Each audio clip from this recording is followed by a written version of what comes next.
Nós vamos agora passar para o momento de leitura e exposição da palavra do nosso Deus. Convido a igreja a abrir suas Bíblias lá no Evangelho de Marcos, capítulo de número 1. Enquanto isso, as crianças até 4 anos podem se dirigir ao seu local de cuidado para eles.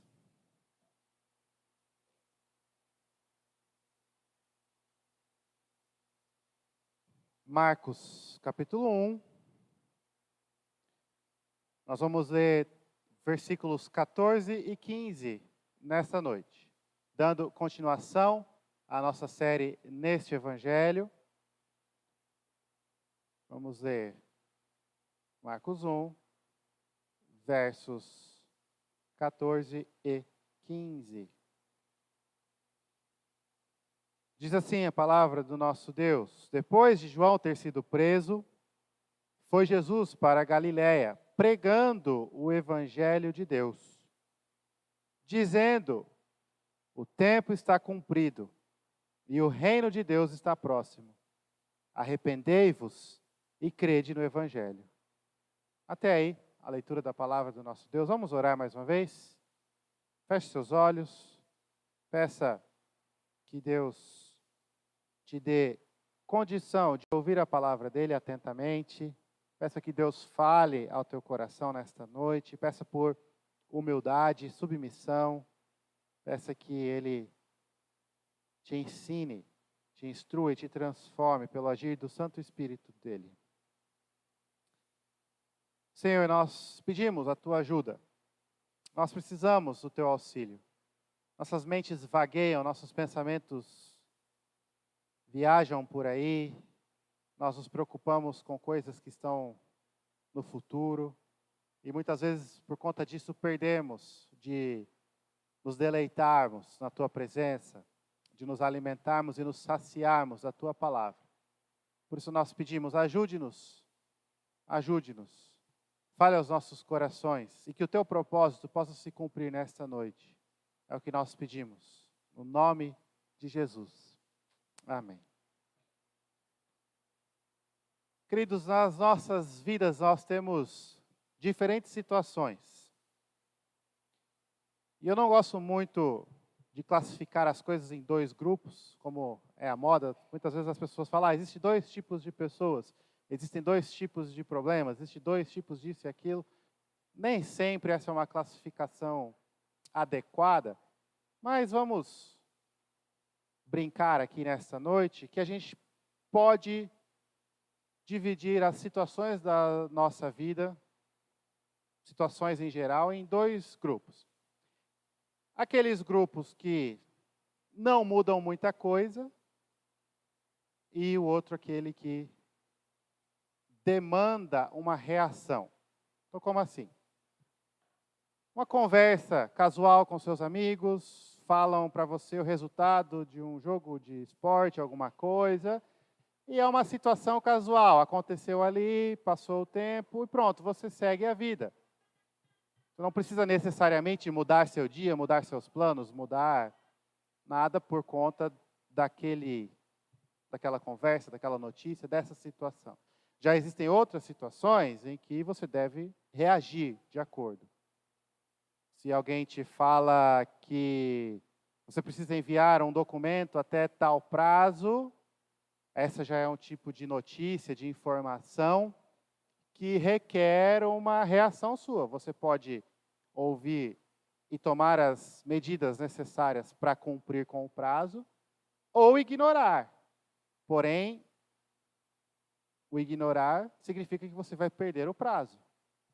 Então, a sua reação, ela é necessária. Você pode reagir de acordo com a notícia, ou deixar para lá, mas de qualquer forma a sua reação interfere no que vai acontecer. O que eu estou querendo dizer é que existem algumas situações da nossa vida que são como ultimatos. Requerem uma decisão, uma reação. Tem coisas que mudam as nossas decisões no futuro, mudam o que nós vamos fazer naquele dia. Você pode estar planejando fazer algo, você recebe uma notícia e aquilo altera todo o seu planejamento. Por quê? Porque essa é uma situação que exige uma reação sua. Por que eu estou falando isso? Porque aqui no texto que nós lemos, nós temos o começo do ministério de Jesus Cristo. E o ministério de Jesus Cristo é um ministério de proclamação do Evangelho. E quando Jesus proclama o Evangelho, essa é uma dessas situações, talvez a mais importante dessas situações, que uma reação é necessária. Quando o Evangelho é proclamado, aqueles que ouvem o Evangelho devem reagir com relação ao Evangelho. Podem reagir positivamente ou negativamente. Mas é impossível, a partir deste momento, seguir a vida como se nada tivesse mudado. As coisas são diferentes agora. Em outras palavras, o começo do ministério de Jesus Cristo anuncia a vinda do reino de Deus. E o fato de que o reino de Deus está aqui, necessariamente desafia a todos os seres humanos a reagir de acordo com isso. É impossível e é inadequado e é prejudicial seguir vivendo como se o reino de Deus não estivesse aqui. Quando nós olhamos para o versículo 14 e 15 do Evangelho de Marcos, nós aprendemos que o Messias começa seu ministério e o reino de Deus está aqui. Chegou a hora. Esse é o ultimato. Essa é a questão que requer, que demanda, que exige uma reação de todos os que ouvem essa notícia. Chegou a hora. O Messias começa seu ministério. O reino de Deus está aqui. Nós estamos falando do livro de Marcos, o Evangelho. Marcos é um evangelista que escreve os acontecimentos em um ritmo acelerado. Ele conecta uma coisa com a outra e, normalmente, a forma que ele descreve os fatos é um pouco mais resumida do que os outros evangelhos. Nós vimos, por exemplo, o batismo e a tentação de Jesus, e nós vimos que, do versículo 9 ao 13, ele conta essas duas coisas, enquanto Mateus e Lucas dedicam vários e vários versos para contar a história do batismo e da tentação de Jesus Cristo. Marcos vai direto ao ponto, Marcos acelera o ritmo, Marcos quer nos mostrar a urgência da importância dessas palavras da mensagem do reino de Deus. Depois, então, de ser batizado, no versículo 9, 10 e 11, Jesus foi levado ao deserto, versículo 12 e 13, onde foi tentado. E nós vimos a vitória de Cristo ali no deserto, diante da tentação. O que acontece agora? Jesus começa seu ministério. Então Jesus teve o seu caminho preparado por João Batista, Jesus foi batizado e passou pela tentação, completando a sua preparação, agora ele começa o seu ministério. E a primeira coisa que a gente aprende é que quando o Messias começa o seu ministério, ele proclama o Evangelho. O versículo 14 diz exatamente isso. Depois de João ter sido preso, foi Jesus para a Galiléia pregando o Evangelho de Deus. Veja, João Batista, que estava antes de Jesus começar o seu ministério, pregando o reino de Deus, dizendo: arrependa-se, o reino de Deus está chegando, arrependa-se, vem aí aquele que é maior do que eu não sou digno de, me abaixando, desatar as sandálias dele. O Messias está vindo, o Salvador está vindo, aquele que o Velho Testamento prometeu está vindo. Ouça, prepare-se, escute a mensagem, arrependa-se e creia no Senhor, no Messias, no Salvador, em Jesus Cristo. Só que nós não sabemos aqui os detalhes, Marcos vai nos contar nos próximos capítulos. João Batista é preso. João Batista sofria perseguição e João Batista, no caso dele, condenou os governantes, os reis ali da época, pela questão moral, por ter se relacionado com uma mulher que não devia, e por João Batista condenar isso e dizer, olha, isso está errado, isso é pecado, João Batista é preso. E nós vamos ver depois a história, e os outros evangelhos nos dão mais detalhes, mas nós sabemos que João Batista é decapitado por conta disso. Ele perde a vida porque ele anunciou o evangelho, ele condenou o pecado, ele pregou a palavra de Deus. Aqui, Marcos não está nos contando esses detalhes, ele só nos diz, olha, depois de João ter sido preso, João já foi preso. Mas o que é importante para nós? João veio para preparar o caminho do Messias. O Messias veio ao mundo, cresceu, já adulto, foi ao Rio Jordão, foi batizado, foi tentado, agora está pronto. O momento chegou. A hora do ministério de Jesus começar chegou. E é imediatamente após o ministério de João. João cumpriu com o seu papel. Ele que era a voz que clama no deserto, preparando o caminho do Senhor, preparou o caminho do Senhor, proclamou seu ministério, cumpriu com o seu propósito, agora vem o de Jesus Cristo. Marcos está nos ensinando isso. Olha, João fez o que ele tinha que ter feito, cumpriu com o seu papel, agora é a vez do personagem principal. Agora é a vez do Messias, do Salvador, do próprio Senhor, começar seu ministério. E Jesus começa seu ministério na Galileia. Ele foi para a Galileia e lá o que ele faz? Ele prega, ele proclama o Evangelho de Deus. Nós já vimos lá no versículo 1 deste capítulo que Evangelho significa boas novas, as boas novas da salvação. Jesus começa seu ministério. E o que é o ministério de Jesus? Proclamar as boas novas da salvação. Queridos, isso fala muito aos nossos corações e deve falar conosco. Porque Jesus é um homem incomparável, sábio, inteligente, amoroso, justo, santo, sem pecado nenhum. Jesus é Deus encarnado, homem e Deus, Deus e homem, completamente Deus. E Jesus, no seu ministério, ajudou os pobres, consolou os que choram, curou os feridos, expulsou demônios. Mas tudo isso, de certa forma, tem um papel secundário no ministério de Jesus Cristo, porque o ministério de Jesus Cristo tem uma prioridade, tem um aspecto que assume a primeira posição, a maior importância, o destaque, a proclamação do Evangelho. Jesus voltou para a Galileia, pregando o Evangelho de Deus, proclamando as boas novas da salvação. Salvação que ele mesmo conquistou, salvação que ele mesmo comprou com seu próprio sangue, dando a própria vida. Então aqui nós não falamos que é o começo da obra de Cristo, ele ser encarnado, sua obra já começou, sua missão já começou, ele ser preparado, ele já estava trabalhando em direção à salvação, mas o ministério dele começa aqui. E o que é fundamental, principal nesse ministério? A proclamação do reino, a proclamação do Evangelho, das boas novas da salvação. Veja, irmãos,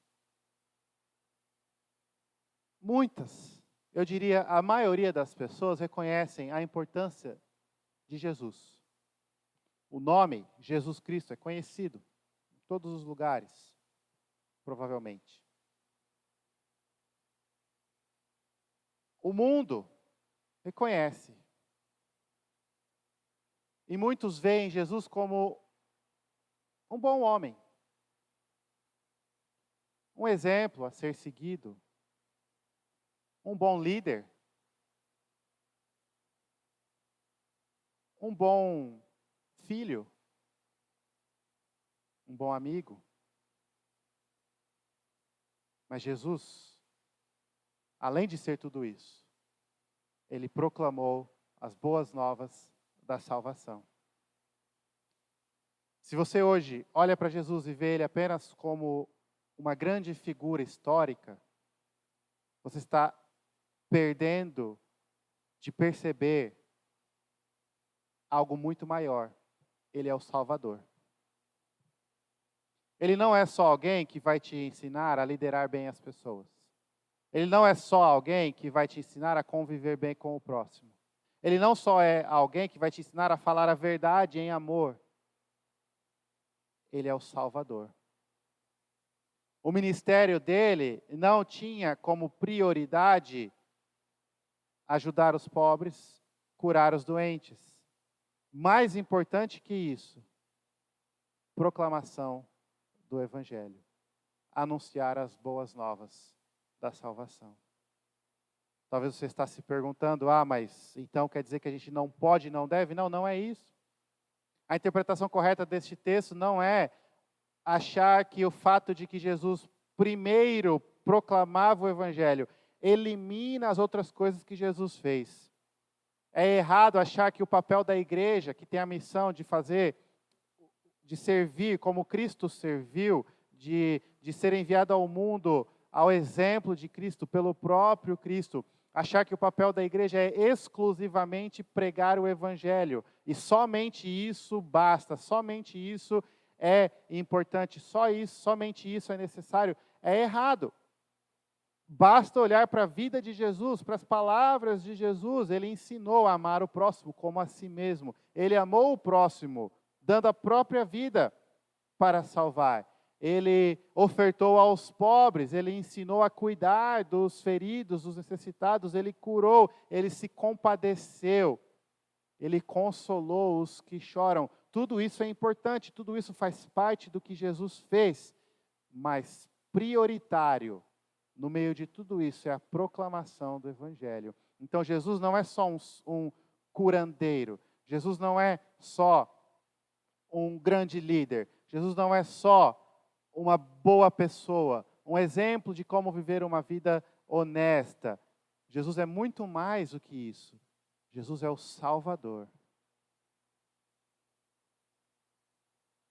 Muitas pessoas, não só, como eu disse anteriormente, muitos veem Jesus como um bom líder, um bom exemplo e nada mais que isso. Outros reconhecem a divindade de Jesus e o poder de Jesus. Jesus não é só um grande homem, Jesus tinha poder, Jesus curava. E vêm até Jesus em busca dos milagres de Jesus. Isso acontecia no tempo de Jesus Cristo. Onde ele ia, as multidões o seguiam. Mas quando ele pregou o Evangelho dizendo, olha, para me seguir, para ser meu discípulo, vai custar.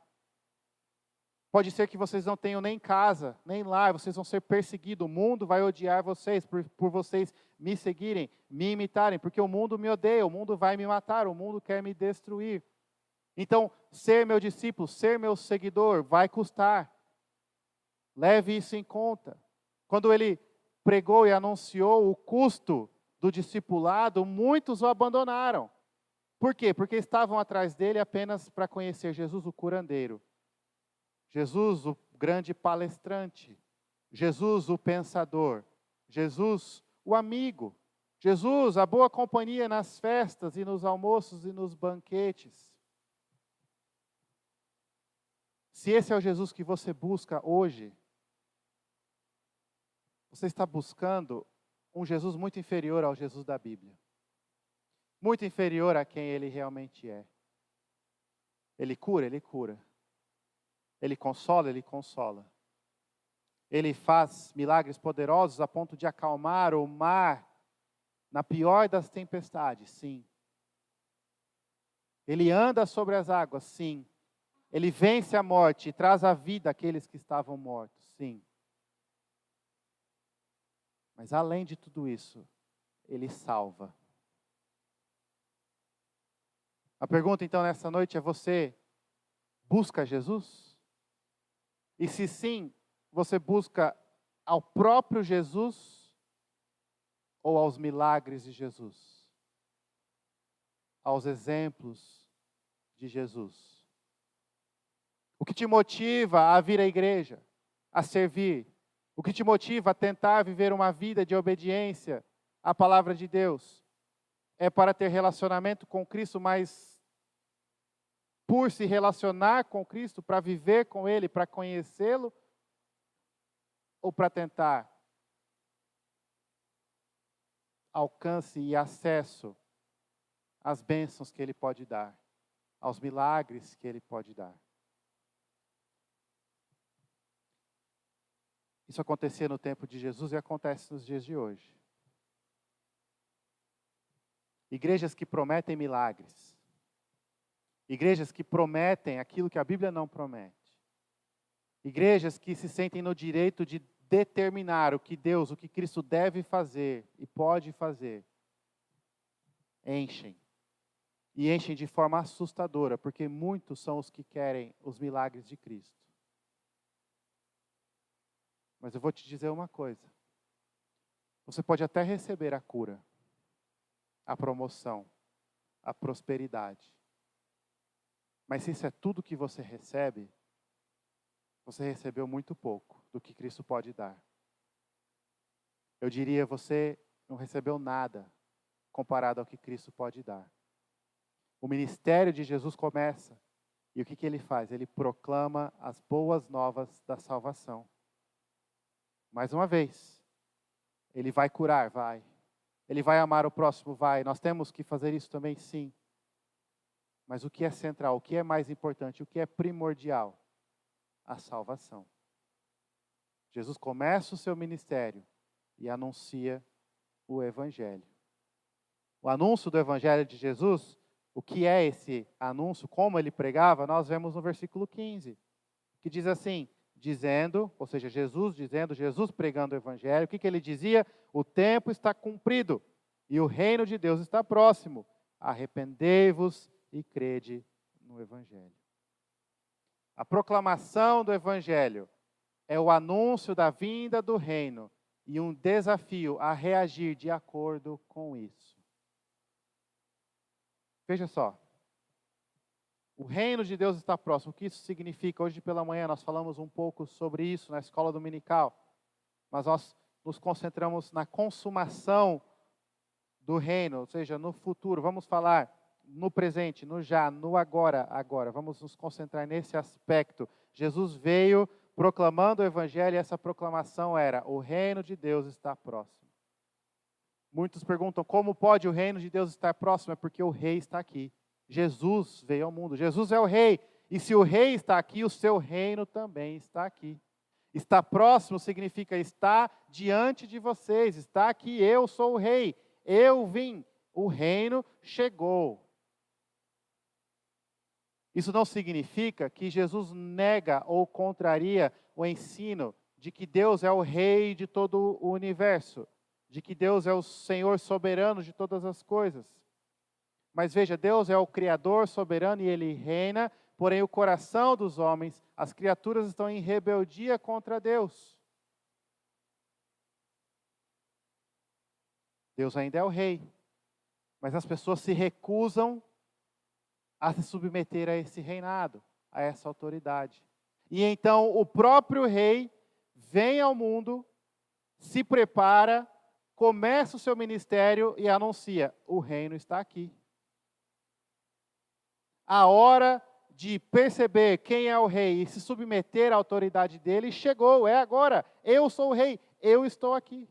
A proclamação do Evangelho é o anúncio do reino de Deus. O reino de Deus veio, o reino de Deus já chegou, o reino de Deus está aqui.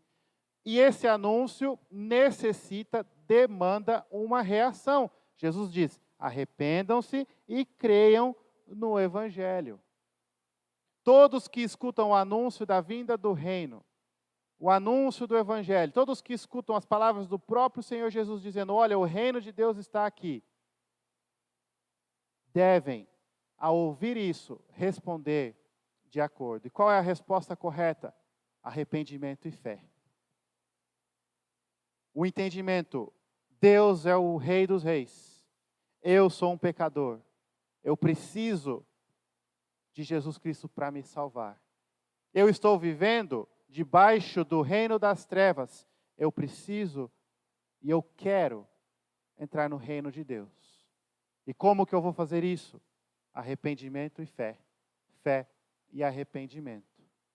Esse é o anúncio do Evangelho. E quando Jesus anuncia o Evangelho, anuncia a vinda do reino de Deus, uma resposta é necessária. Muitos ouviam o que Jesus falou e continuavam suas vidas sem fazer nada, como se isso não tivesse mudado nada. Não se engane. Não se engane. Porque quando o reino é pregado, é anunciado, o Evangelho é anunciado, e as pessoas se recusam, elas estão adquirindo ainda mais julgamento sobre elas. Porque o que acontece é o seguinte: Deus criou o mundo todo, todas as pessoas boas, e deu para elas tudo o que elas podiam imaginar. Mas essas pessoas odeiam a Deus e se recusam a servir a Deus, a amar a Deus, a viver para Deus. Essas pessoas criam próprios deuses, essas pessoas se elevam ao estado de deuses. Só que Deus, de forma maravilhosa, não permitiu que as pessoas permanecessem no estado de separação contra Deus. Essas criaturas rebeldes, Deus falou: eu vou solucionar esse problema. Você não consegue solucionar esse problema. Você não consegue entrar no reino de Deus por conta própria. Mas o rei veio ao mundo. E o reino de Deus chegou. O reino de Deus, que era inacessível, está aqui diante de vocês. É isso que Jesus está falando. Olha, Jesus pregou para os judeus. Imagine um monte de judeus, descendentes dos israelitas, que esperavam a restauração do reino. Só que na cabeça deles, a restauração do reino era algo político, terreno. Eles queriam que um novo Davi surgisse, fosse o rei deles, derrotasse o Império Romano, e então Israel fosse um Estado, de novo, independente, poderoso. É isso que eles esperavam, mas o que Jesus anuncia é algo muito maior, muito melhor. É o reino universal do Rei dos Reis, é o reino eterno dos Reis dos Reis. O que Jesus está anunciando é o seguinte: olha, vocês, israelitas, que eram o povo de Deus, mas viraram as costas para Deus, quebraram os mandamentos de Deus, abandonaram o pacto com Deus. Deus está oferecendo uma oportunidade, Deus está oferecendo a chance de voltar para o reino dele. Vocês não conseguem, é uma distância inseparável. O pecado se torna um abismo insuperável entre vocês e Deus, entre vocês e o reino de Deus. Mas o reino veio. O próprio rei diminuiu essa distância. O próprio rei tornou esse caminho possível.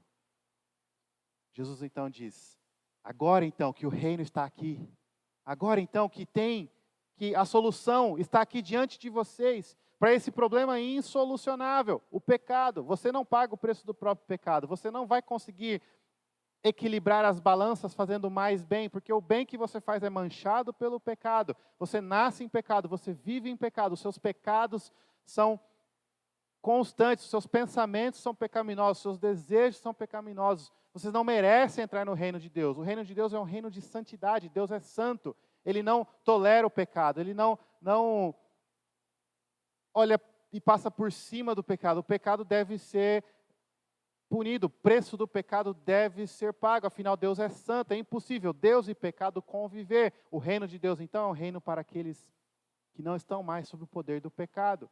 Só que vocês não vão conseguir se livrar. Como eu disse, é um abismo insuperável, mas veja só, o rei veio.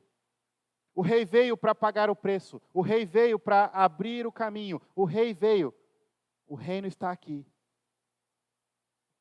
Arrependa-se e creia. Creia e se arrependa. Aquilo que você não consegue fazer, Deus fez por você. Arrependa-se e creia. O anúncio do Evangelho é o anúncio de que o reino está aqui. E isso demanda, exige uma reação. Queridos, essa mensagem não vale apenas para os judeus ali na região da Galileia.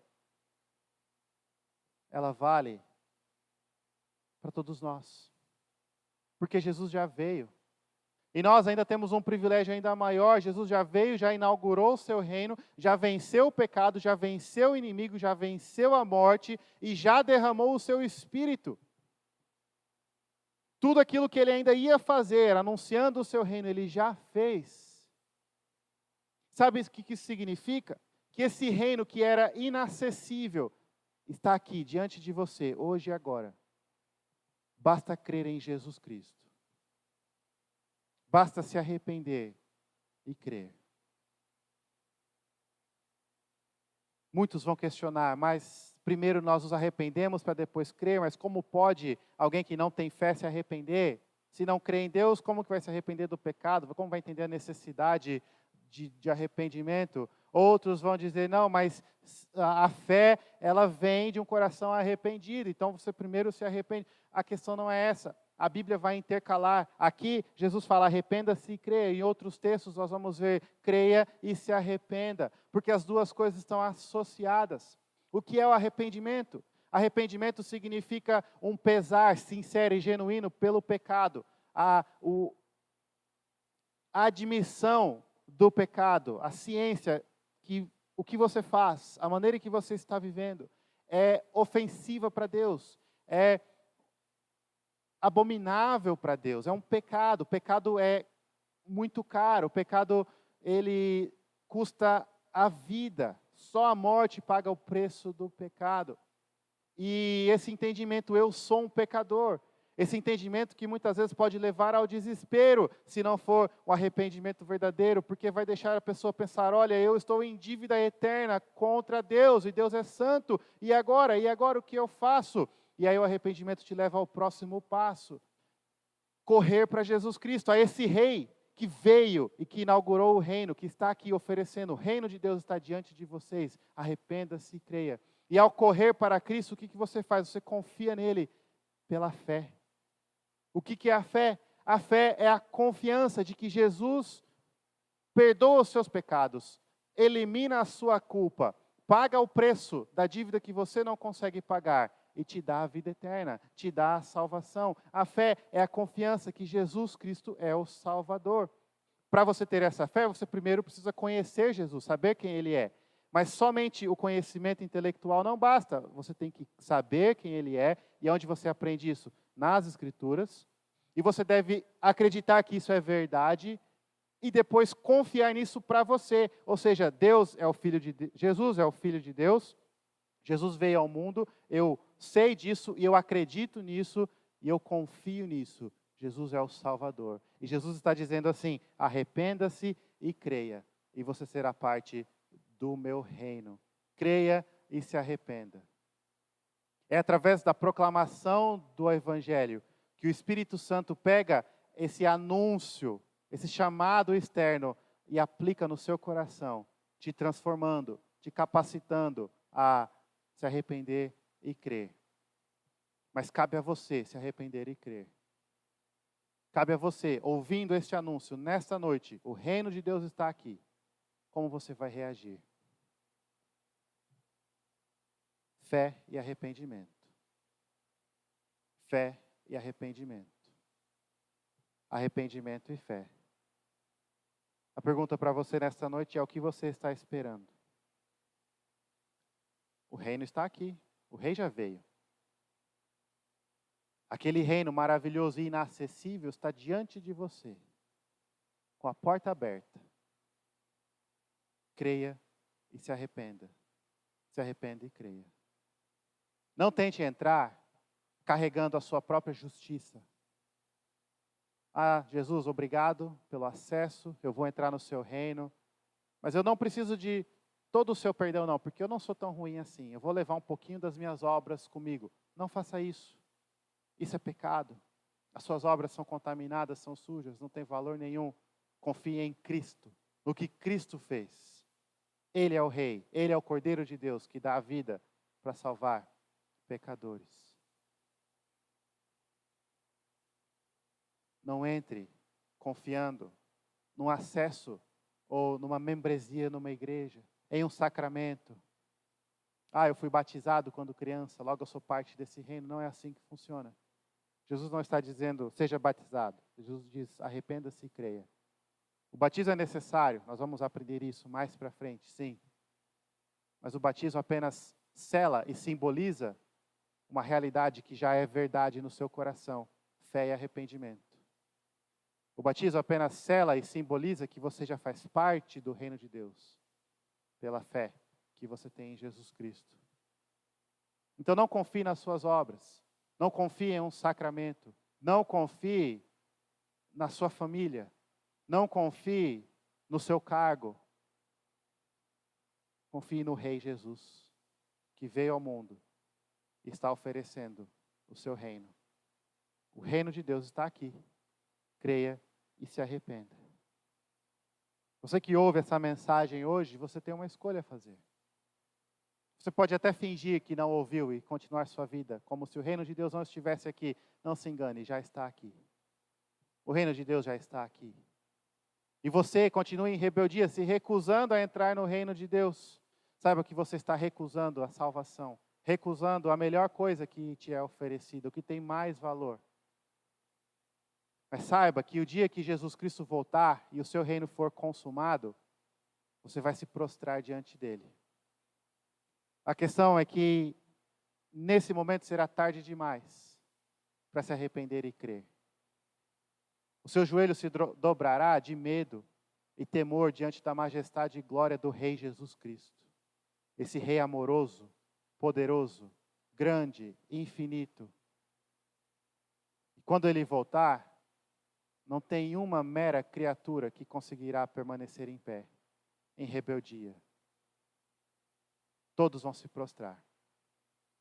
Mas aqueles que ouvem o anúncio do reino hoje, agora e aqui, e reconhecem, e aceitam, e se arrependem, e creem no Senhor Jesus Cristo, esses também vão se prostrar. Esses também vão dobrar os joelhos na volta de Cristo, mas em alegria, em louvor.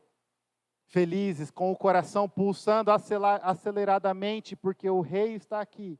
O meu amado, aquele que me salvou, o meu Rei querido, aquele que eu anseio pela presença dEle, que deu a vida por mim, que fez tudo que eu precisava no meu lugar. Que mesmo enquanto eu não merecia e me rebelava contra o reinado dEle, foi lá e morreu na cruz.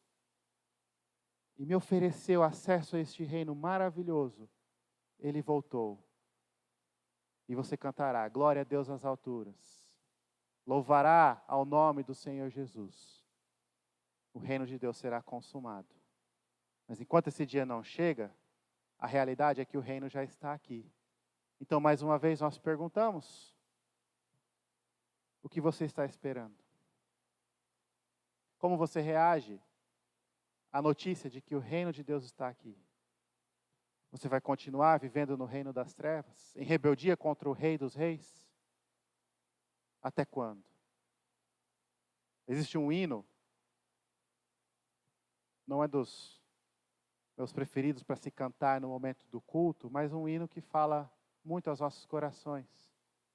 E diz o seguinte: amanhã pode ser muito tarde. Vida ou morte, o que será? Hoje é o dia da salvação. Afinal, hoje o reino de Deus está aqui. Jesus começou o seu ministério e ele proclamou o evangelho da salvação. E ele diz, o reino de Deus está aqui. Se arrependa e creia. Você que já ouviu esse anúncio e já crê em Jesus Cristo, você deve se alegrar neste fato. E essa realidade deve ser aquilo que vai te consolar no dia de tribulação e medo. No dia em que parecer que as trevas estão vencendo, que os problemas vão te inundar. Lembre-se, o Rei já veio, o reino de Deus já veio. Jesus é o Rei. Ele é o vencedor.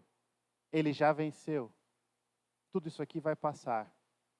E nada do que acontece está fora do controle de Deus. Afinal, Jesus Cristo, que entregou sua vida, foi elevado aos céus, recebeu o nome acima de todo nome. E todo joelho se dobrará diante dele. Este é o seu Rei. Alegre-se nesse fato. Medite nisso. Queridos, veja só. Compare a volta de Cristo em sua plena e maravilhosa majestade, cheio de glória, a ponto de que todo joelho se dobrará, alguns em louvor, outros em medo, mas uma cena tão gloriosa, tão poderosa que não tem uma pessoa, não tem uma criatura que conseguirá permanecer em pé. Esse rei tão poderoso, que é digno de glória eterna e infinita, ele veio a este mundo para te salvar. Queridos, isso é mais uma mostra do amor de Deus, do amor de Cristo. E nós ainda estamos neste mundo em que muitos estão em rebeldia contra Deus, e por conta disso, e talvez por conta do nosso próprio pecado que ainda permanece lá no nosso coração, nós sofremos, temos dificuldade, dores, problemas, e nesses momentos a tendência é se esquecer do amor de Cristo. Mas veja o que Jesus já fez. Esse rei veio ao mundo. Ele não está lá no seu salão celestial e proclamando de longe: olha, seres inferiores da terra, se arrependam e talvez vocês vão conseguir subir no meu reino. Ele veio aqui. Ele trouxe o reino de Deus próximo de você. Que prova maior de amor existe do que essa?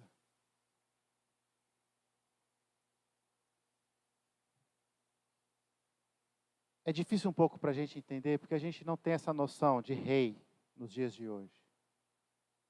Mas eu queria encerrar com essa ilustração. Imagine um grande rei. Imagine que você não vive no Brasil em 2024, você vive em um reino antigo, medieval. E o rei que está reinando naquele período é alguém que você admira muito. É alguém que fez muitas coisas boas por você. Um rei que protege seu povo, um rei íntegro, um rei honesto, um rei que lidera bem o seu exército, um rei que não é abusivo nos impostos, pelo contrário, cuida das necessidades do povo. E esse rei recebe muitas glórias, muitas homenagens de todas as pessoas. Ele é um rei amado, é um rei querido. Imagina que um dia você está cuidando do seu campo, e lá tem um lamaçal, e você cai nesse lamaçal, e por algum motivo não tem mais ninguém perto para te ajudar, e você machucou os pés. Imagine que é um lamaçal fundo, você não consegue sair. Esse mesmo rei sai lá do seu trono, cheio de glória, e vem até você no seu lamaçal, te pega pela mão e te tira de lá. Jesus fez muito mais do que isso. Ele saiu da eternidade e veio para esse lamaçal te dar a entrada no reino dele, te dar a salvação. O amor de Cristo é incomparável.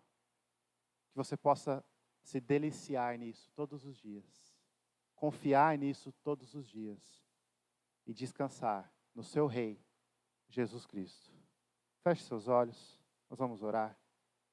Senhor Deus, nós te louvamos pela Tua palavra e nós pedimos que o Senhor fale aos nossos corações. Tira todo o medo, toda a preocupação, que nós possamos descansar no fato de que o Senhor é o nosso Rei.